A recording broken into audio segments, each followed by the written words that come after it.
Sveiki. Šiandien bus pagaliau daugiau darbų ir mažiau kalbų, nes prieš tai visose epizoduose aš tiesiog pasakau, ką planuoju kurti, kaip planuoju ką daryti, apžvelgiau ten kažkokį staką savo. O šiandieną jau pradėsime nuo repozitorijos susikūrimo, taip pat pasidarysime pirmą komitą, bet frontendinį komitą, backendinį komitus pasidarysime jau kiek vėliau. Ir šiek tiek nedidelis pakeitimas, vienoje iš serijų pasakojau, kad planuoju naudoti Bitbucketą ir Jira. Bet kaip ir anksčiau esu pirmoji pačioj serijoje minėjęs, kodėl kuriu šitą projektą, tai vienas iš tikslų yra išmokti vis kažką naujo. Tai nusprendžiau naudoti projektui GitHubą. Ne tik tai, kad turėsime čia repozitorijas, bet tuo pačiu ir planuosime projektą, nes pasižiūrėjau, kad GitHubas turi GitHub Projects, kur turime irgi galimybę susikurti Kanban boardą, kuriame galim susidėti darbus, turėti kažkokį backlogą. Tai šiandieną irgi parodysiu, kaip tai daroma, nes prieš įrašant video šiek tiek pasižiūrėjau šitos dalykus, pasidalinsiu su jumis. Tie, kas naudoja GitHubą, tai nieko čia kažko naujo nepamatys. Tie, kurie irgi gal labiau naudoja Bitbucketą ar GitLabą, tai gal šiek tiek pasižiūrės, kaip tai daroma ir GitHub'e. Ir kaip matote, pas save ekrane turiu atsidaręs jau savo akauntą, bet būtent akauntą ne asmeninį, o turiu atsidaręs akauntą kaip projekto. Dabar, kuom tai skiriasi? Jūs dabar prisijungdami prie GitHub'o turite savo kaip asmeninį akauntą ir tenai galite talpinti savo kažkokį projektų kodą. Gali būti tai privatus projektai, gali būti kažkokie open sourciniai ir taip toliau. Tai yra viešai pasiekimi, gali būti kažkokie projektai. Kitas dalykas, ką leidžia GitHub'as, tai yra turėti kaip privačiam asmeniui ir vadinamus kaip company projektus. Tai yra, čia jeigu nueisime viršui į navigaciją, ir yra kur pliusas, galime čia išskleisti ir matome, čia yra įvairių pasirinkimų, tarp jų vienas yra New Organization. Mes galime kaip individualūs asmenys susikurti atskirą tokį kaip profilį organizacijai, nes taip yra daug patogiau, nei sakykime prie savo asmeninių visų projektų, aš dar turėsiu ir šito projekto kelias repozitorijas. Daug paprasčiau man yra, kai šios repozitorijos skirtos tik šitam projektui būtų kažkaip atskirai. Tai va, tai galime susikurti naują organizaciją, galiu netgi parodyti, kaip tai daroma yra. Čia labai paprastas procesas. Spaudžiam New Organization, pasirenkam planą, tai šiuo metu imkime nemokamą planą. Čia susivedat savo projekto pavadinimą, kaip matėte, github.com/ ir čia bus jūsų projekto pavadinimas. Tai aišku, turite susikurti projekto pavadinimą, kuris dar nėra užimtas. Nu štai, kažkokį sugalvojom 1 billion startup projekto pavadinimą. Kaip matote, atsirado ženkliukas, kad toks pavadinimas nėra užimtas. Įsiveda čia elektroninį paštą savo arba to projekto. Taip pat pasirinkate, ar tai yra personal projektas, ar tai yra verslo kažkoks projektas. Šiuo metu aš pasirinkau, kad tai yra personal account. Čia yra užduotis, tokia kaip saugumo užduotis, kad matyt kažkas nespamintų. Taip pat čia siūlau jums užsisakyti Copilot. Ir uždėjus varnelę spaudžiame Next ir galime susikurti šitą organization accountą. Tiesa, tam, kad aš galėčiau tą padaryti, štai yra puzlė, mums reikia pasukti mašiną tą kryptim, pasirenkam, submitinam, pasižiūrim, ar vienos užteko. Taip, gerai, tai bus personal accountas, spaudžiam Next. Nu va. Ir dabar matom 1 billion startup yra galimas, complete setup. Tai va, ir viskas. Nu va, ir turime 1 billion startup. Taip, dabar grįžkime į prieš tai buvusi projektą. Big City Lovers, pasižiūrim Your Organizations, čia spaudžiam. Matome, turiu 2 organizations, vieną, kur tik ką dabar sukūrėme, vieną, kur anksčiau jau susikūriau. Einame į šitą projektą. Taip, kaip matote, neturiu jokių dabar repozitorijų, neturiu jokių projektų. Tai galime pradėti nuo to, kad susikursim pirmą repozitoriją. Tai čia bus frontendinė repozitorija. Matome, reikia įrašyti repozitorijos pavadinimą. Tai šiuo atveju bus BCL ir rašau FE nuo žodžio frontendas, nes pasikursiu dabar kol kas tik repozitoriją frontendiniai daliai. Čia galima pasirašyti aprašymą. Pavadinimą įsivedėm. Taip, dabar padarau, kad tai yra private. Kol kas čia nieko neinicializuoju, vis tiek mes susikursime projektą, kaip ir minėjau, frontendui naudojant Next.js frameworką. Tai šiuo atveju viską turės jau inicializuotas pats projektas iš Next.js pusės, tai čia aš dabar kol kas nieko nedarau. Spaudžiu Create Repository. Štai, matome, turime repozitoriją, viskas tvarkoja. Prieš pradedant lokaliai kurti projektą, Dar nueikime dabar tada į mūsų pagrindinį dashboardą šito projekto ir nueikime į projects. Taip pat susikurkime čia tada tą projektą, kuriame turėsime backlogą, turėsime visus to do, in progress ir done stulpelius. Tai taip, dabar klausiu, kokį noriu templetą pasirinkti. Gal bus Kanban parašyta, taip, matau Kanban. Project name, pasirašome BCL. Create project. Nu, matome BCL, pasikūrė projektas, toks trumpas pavadinimas. Taip, ir dabar turime iš karto mes jau visą šitą boardą. Kaip matome, turime backlogą, turime ready, tai reiškia, čia bus visiškai visos užduotis, čia užduotis, kurias jau paruoštos ir jas galima imti ir daryti. Tada turime, matome, in progress, tada turime in review ir turime done. Tai šiuo atveju, tarkime, jeigu aš vienas dirbu, tai mes galim pasimti įsidėti in progress. In review atrodytų kaip ir nereikia, nes kas ten reviewins, neturim nei kažkokių testuotojų, nei nieko. Šitą aš visgi sekciją pasilikau tam, kad kai aš sumeldžiusiu kodą į staging aplinką, šiek tiek toj staging aplinkoje aš prasimaigiusiu, pasižiūrėsiu, ar viskas veikia kaip tikėtasi. Tam staging aplinka vis tiek turės kažkokius savo specifinius environment variables, tai yra, kuriuos naudosiu tam, kad atlikti kažkokius testinėje aplinkoje veiksmus, ar tai išbandyti loginą, ar tai kažkokį kelt skelbimą ir taip toliau. Tai pagal tai galėsiu vėlgi prasitestuoti viską ir jeigu viskas yra tvarkoje, mes jau tada sumeržinam šitą iš stagingo į mūsų production aplinką, tada aš skaitosi, kad viskas yra done. Tai įsidėkime pirmąją užduotį, susikurti mūsų initial commitą. Čia einame į mūsų backlogą. Apačioje spaudžiame, kad pridėti pirmąją užduotį. Taip, pridėjom pirmą mūsų užduotį. Spaudžiam, kad tai convert to issue. Priskiriam būtent tą repozitoriją, kurią nesenai susikūrėm. Tai yra frontendinė repozitorija. Taip, ir dabar galime atsidaryti šitą užduotį ir ją papildyti. Tai kaip matote, kol kas nėra jokio descriptiono. Tai aš galiu tiesiog pakoreguoti descriptioną. Šiek tiek pasirašiau tokį trumpą aprašymą, create initial Next.js app. Kadangi viens pats dirbu, tiek ir užteks. Gerai, galime uždaryti. Sekantis dalykas, ką mums reikia pasidaryti, tai inicializuoti Next.js aplikaciją.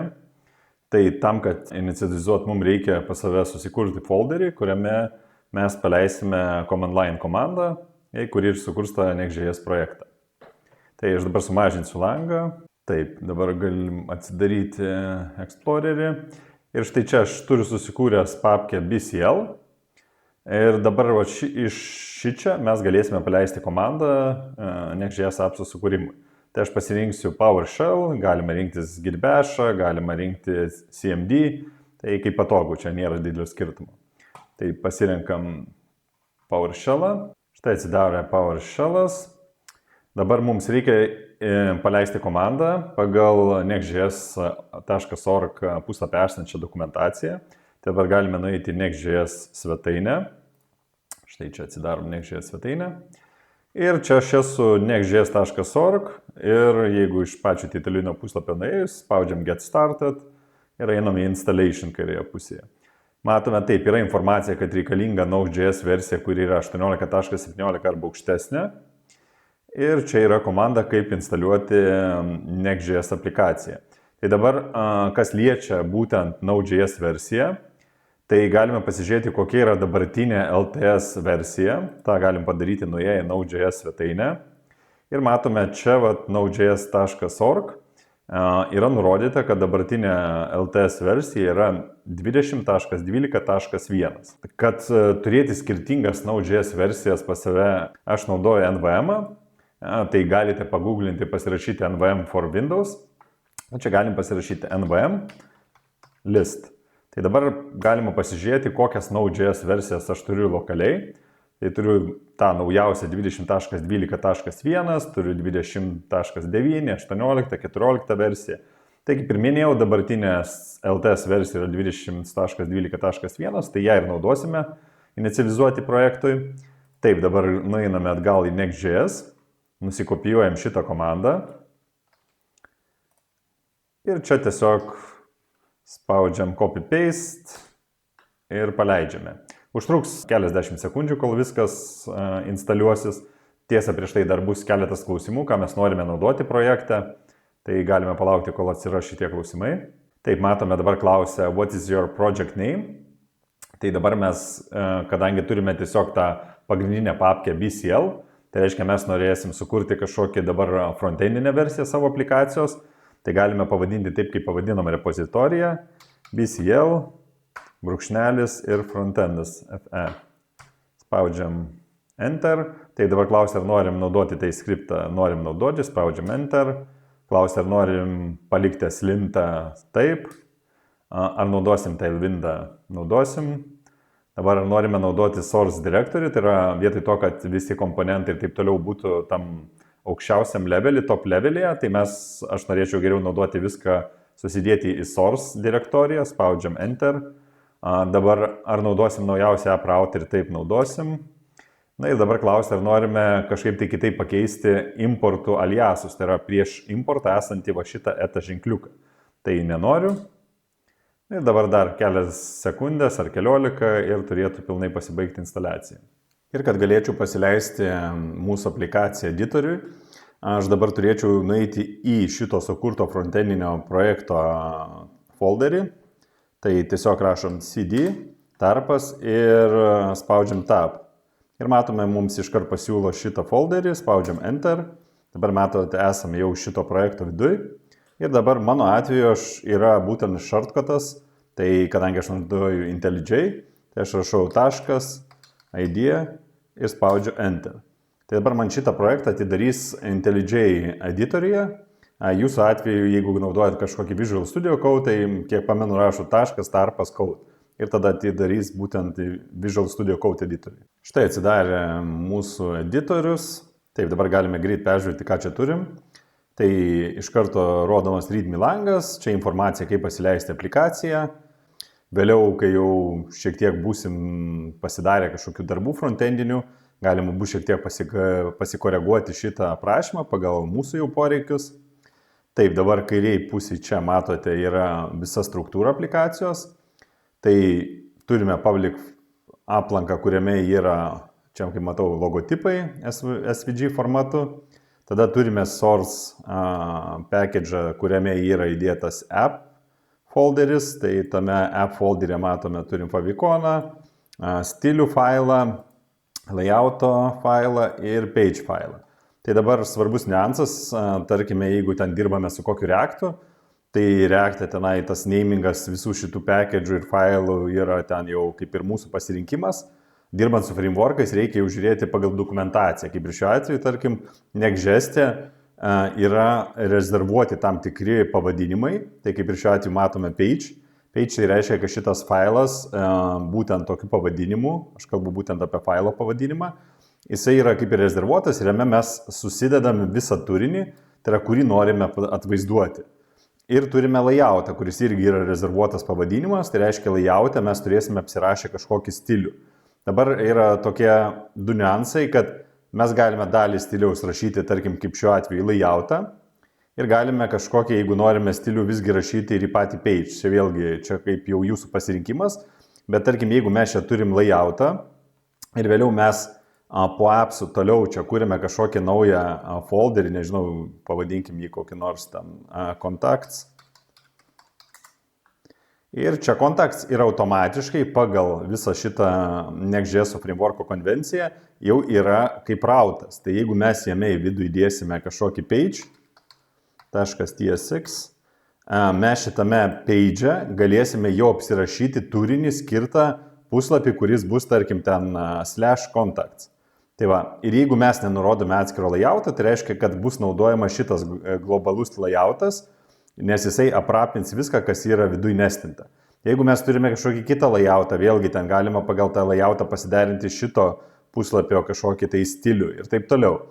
Tai va, kas liečia patį namingą, tai tarkim šiuo atveju mes turime pavadinimą home. Čia tam tik tai, kad tiesiog aiškiau būtų, apie ką yra šitas komponentas, nes jeigu mes jį pavadinsim tiesiog page ar dar kažkaip pavadinsim, tai visiškai nieko nekeičia, tai yra funkcionalumas veiks kaip veikęs. Tiesiog kiekvieną puslapį viduj mes galime pavadinti pagal kažkokį savo norimą kažkokį prasmingą pavadinimą, tai jeigu contacts, tai tai galime ir parašyti, contacts. Ir viskas, ir šitas pavadinimas bus labiau prasmingesnis, nei tiesiog būtų parašyta page. Tai, kaip ir sakau, čia yra jau jūsų pasirinkimas. Ir vienas svarbus yra niuansas. Kai darome page ar ten layout komponentus, ir aš dabar matote, turiu arrow function. Tai reiškia, kad šitą funkciją irgi arrow function galim drąsiai naudoti, nes čia, tarkim, kažkur viduje naudojama tiesiog function deklaracija. Tai vienas svarbus niuansas, kad negali būti named eksportai. Tai yra, kai mes darome kažkokį komponentą ir būtent jį kaip page norim atvaizduoti arba kaip layoutą, mums svarbu, kad būtų eksportai daromi defaultiniai. Tai yra, šiuo atveju eksportas turėti apačioj, export ir čia rašom default ir rašome kažkokį komponentą, šiuo atveju pas mumis eina contacts pavadinimą. Tai turi būti default eksportas. Jeigu padarysim kaip prieš tai buvo, kad būtų named export, tai tokiu atveju jums bus tiesiog eroras, nes pagal reikalavimus, pagal dokumentaciją turi būti būtinai čia page default export. Gerai, galime čia ištrinti, ką turim. Čia tiesiog trumpai norėjau papasakoti tokius visiškai pagrindinius niuansus, kas susijęs su Next.js aplikacija. Taip, dabar galime nueiti čia į page ir dabar prieš darant savo pirmąjį commitą, tai yra galime šiek tiek prasivalyti. Tai mums viso šito turinio nereikės, tai aš dabar tiesiog visą šitą turinį ištrinsiu. Pasiliksiu main tagą. Taip, dabar gerai, čia galime irgi išvalyti viską. Nu ir parašyti tiesiog kaip jau įprasta hello world. Dabar mes galėsime pabandyti pasileisti aplikaciją, pažiūrėti, ar viskas tvarkingai veikia. Dar tiesą nueisiu, išsivalysiu stilius. Paliksiu tik viduje šitas Tailwindo deklaracijas. Ten visus kitus dalykus išvarysiu, kurie buvo naudoti demo, kaip sukūriamas iš initial appsas. Tai pasižiūrim, ar dar kažkom nereikia išsivalyti. Taip, išsivalome šitus visus logotipus. Taip, dabar favikoną irgi šiuo atveju galiu išvalyti, vėliau įsidėsim savo. Ir dabar galvoju, kaip ir viskas liktai. Taip, dabar, kad pasileistum ir pasitikrintume appsą, čia ant package spausdžiu dešinį klavišą ir iš meniu pasirinku show npm scripts. Tiesiog man taip yra patogiau pasileisti tos skriptus vienoje vietoje, gali matyti, čia aš dabar nustumsiu į apačią. Ir matome, aš dabar turiu čia šitus skriptus, labai padidinti negaliu, tikiuosi matosi gerai. Taip, ir dabar čia yra dev, tai yra komanda, kad paleisti mūsų lokaliai development aplinką, buildas, kad subildinti appsą, startas, kad startuoti subildintą appsą, nu ir čia lintinimas yra, tai dar papildoma komanda. Jeigu norime pasižiūrėti detaliau, tai užėję į package.json gali matyti dev, kas vyksta buildo atveju, starto ir linto. Taip, tai dabar galime paspausti dev ir mums paleis dabar development versiją ir galėsim pasižiūrėti, kaip jinai atrodo. Štai, tuoj startuos mūsų aplikacija. Matome, dar kompiliuoja. Tiesiog pradžioje, kol startuoja aplikacija, dažnai užtrunka ten iki sekundės, kol vyksta kompiliavimas, o paskui viskas labai greitai veikia. Štai matome hello world. Galima pasižiūrėti, painspekti, ar neturim kažkokių erorų. Štai pasižiūrim, konsolę. Matome, kad yra warningas. Dabar čia toks vienas niuansas yra, kad šitas warningas nėra susijęs su pačiu Next.js. Kai naudojate įvairius extensionus naršyklės, tai dažnai tokie erorai atsiranda būtent dėl šitų extensionų. Tai dabar, tarkime, jeigu aš pasimsiu šitą localhost aplikaciją, aš pasistartuosiu inkognito lange. Štai matome, atsidariau inkognito, matome, neturime jokio eroro, tai yra nėra jokių problemų. Tai reiškia, kad būtent šitas eroras susijęs buvo su tais extensionais. Čia, kaip matote, šitų extensionų nėra. Gerai, tai mes dabar turime pasileidę mūsų tą initial appsą, hello world. Taip, galime dabar pasižiūrėti, ar viskas sėkmingai bildinasi. Čia galime paleisti buildą. Štai buildas įvyko. Dabar galime pasirinkti start. Dabar startuos jau subildinta aplikacija. Pabandom dar, kad lokaliai atsidaryti. Štai matome ir atsidarę. Dabar jeigu čia painspektinsim, matome development versijoje jau šitie extension, ne development, o tai yra production versijoje, šitie extensionai jau neturi įtakos. Šiuo atveju tai viskas tvarkingai startavo, mūsų aplikacija bildinas, viskas liuks. Uždarysime, sustabdysime ir dabar mums reikėtų viską šitą sukomitinti į mūsų naujai sukurtą repozitoriją. Tai grįžtame atgal į mūsų backlogą. Čia buvau palikęs backlogę šitą užduotį initial commit. Tai pagal viską, jeigu taip einant pagal visus žingsnius, tai pirmą būtume, jeigu čia dirbtume su komanda, tai įsimestume čia į ready. Reiškia, kažkokiam jau sprintui būtume susiplanavę kažkokių darbų, ką galim pasidaryti. Tada kažkas iš developerių eina ir ima, sako, aš darysiu šitą užduotį, arba ten kažkas susitarimo būdu sako, tu padarysi. Įsideda in progress, daro tą užduotį. Tai dabar šiuo atveju yra kol kas in progress. Dabar, kad mes galėtume sukomitinti į mūsų repozitoriją, einame į repozitoriją. Taip, kur mūsų repozitorijos? Štai čia. Ir žemiau paėję matome komandas, kuriomis naudojantis galime supušinti mūsų kodą į šitą repozitoriją. Tai kopijuokime iš eilės po vieną komandą. Paimkim šitą pirmą komandą, einame mūsų įdę. Taip, čia atsidarome terminalą, įklijuojame, spaudžiame Enter, grįžtam atgal, imame antrą komandą. Tiesa, viršui pažiūrėkite, čia yra parašyta, kad dabar esame master branch'e. Tai yra, kai inicializavom projektą, iš karto buvo nurodyta, kad yra dabar master branch'as. Ir dabar mes persijungsime į main branch'ą. Štai dabar viršui turėtų atsinaujinti, matot, atsinaujina informacija, jau yra main branch'as. Gerai, grįžtam atgal. Ir paskutinis veiksmas, kurį reikia atlikti, tai viską supušinti šitą main branch'ą. Irgi įklijuojame, spaudžiame Enter. Ir čia keletą sekundžių turėtų viskas atsirasti main branch'e. Dabar jeigu grįšime ir paspausime, štai matome refresh. Ir mes turime mūsų projektą jau supušintą į šitą repozitoriją. Tai va. Taip, dabar grįžkime atgal į mūsų editorių. Ir čia galime dabar pasižiūrėti, kokius pakeitimus mes atlikome, nes jeigu dabar pasižiūrėtume, ką mes čia turime, užeisime tarkim į public, matome, turime SVG ikonas, jeigu grįšiu atgal į source appą, aš čia turiu favikoną ir taip toliau. Tai yra pakeitimai, kuriuos aš nesenai padariau, jų čia net nesimato, nes buvo tik tai supušintas tas kodas, kuris iš pradžių buvo sukurtas. Viskas, kas buvo paskui pakeista, kol kas dar neatsirado. Tai mes turėsime padaryti dar vieną komitą, tai yra sudėti čia savo tos pakeitimus, kur išsivaliau aš visą aplikaciją ir tada vėl supušinti. Ir šitas kodas jau tada jau atnaujintas atsiras mūsų repozitorijoje. Tai grįžtame atgal į editorių ir viršuje kairėje pusėje galime paspausti čia ant šitos ikonos ir čia matome visus pakeitimus. Tai čia yra pakeitimai, kuriuos mes atlikome, ar kažką ištrynėme, arba ten kodą pakeitėm ir panašiai. Ir taip pat mažinome, dar yra papildomi failai, kurių mes kaip ir patys nei trynėm, nei kažkaip kitaip keitėm. Ir jie yra susiję su būtent šitą editorių IntelliJ. Tai dabar mums šitų failų nereikia komitinti. Tai tam, kad jų nekomitinti, mums reikėtų šiek tiek pasikoreguoti gitignore failą. Tai dabar mes nueikime į gitignore. Ir jeigu čia pasižiūrėtume, gitignore jau yra sukurtas, bet jis buvo sukurtas būtent inicializuojant Next.js aplikaciją. Tai yra, jie yra nurodę kažkokius failus, kurių irgi nereikia komitinti, kurie kažkaip susiję būtent su šituo frameworku. Ir mes papildomai tiesiog apačioje dar dasidėsime irgi tokį komentarą, kad žinotume, kad būtent šitas ignore failas yra susijęs su mūsų editoriumi. Štai, ir rašiau būtent tą folderį, kurio mums nereikia ir viskas, kas jame yra, mes nenorime, kad būtų komitinama. Tai va čia, kaip matome, jeigu iškleisiu .id. Tai va, tai dabar jeigu mes nueisime atgal į mūsų šitą informaciją, turėtų jinai atsinaujinti neužilgo. Ir šitie failai, kurie būtent turi būti ignoruojami, turėtų pradingti. Tai aš dabar pasižiūrėsiu, turėtų jie neužilgo atsinaujinti šitą informaciją.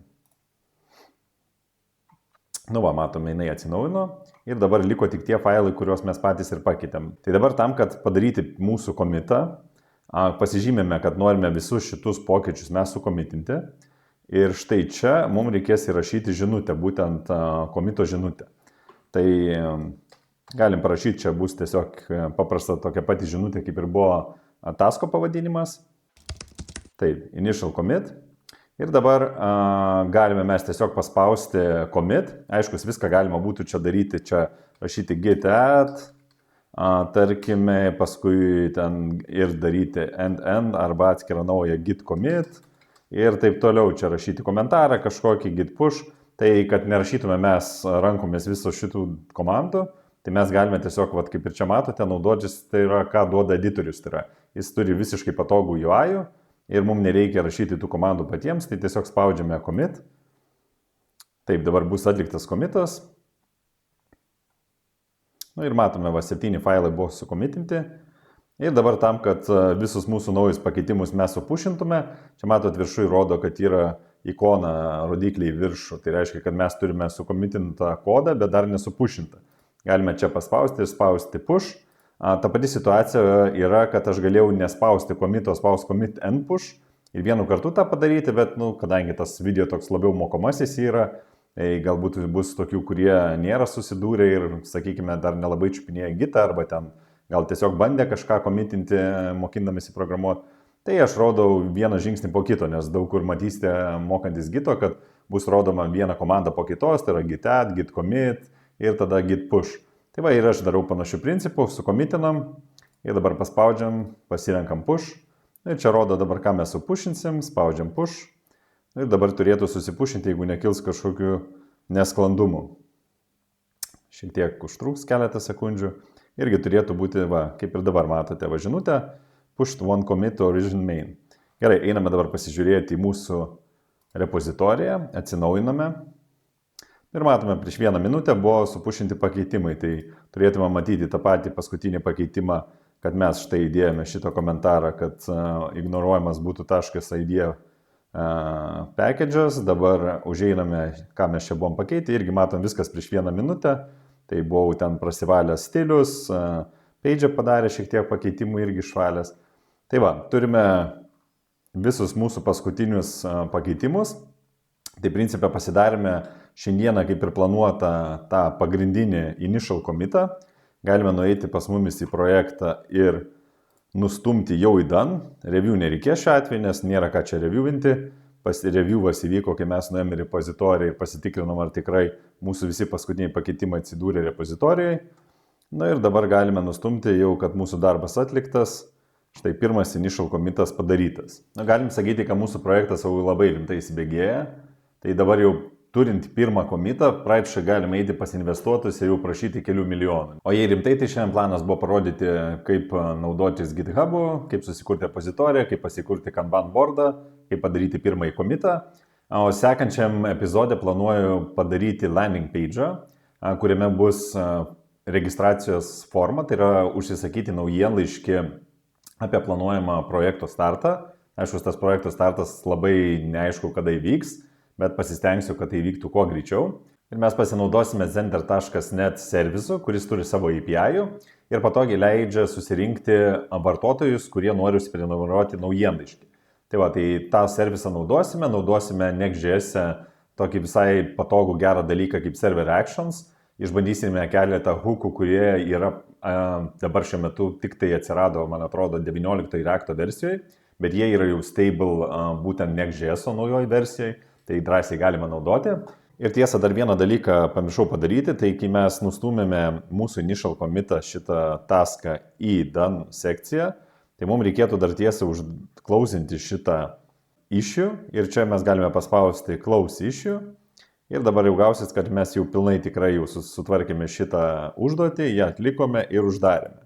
Tai va, tai šitą dalyką tiesa dabar prisimenu bekalbėdamas. Jeigu mes dabar atnaujinsim šitą puslapį, štai galima matyti, kad pas mumis yra šitas jau statusas uždėtas, kad issue is closed. Tai šiandien tiek, o sekančiame epizode jau pagaliau šiek tiek ir paprogramuosime.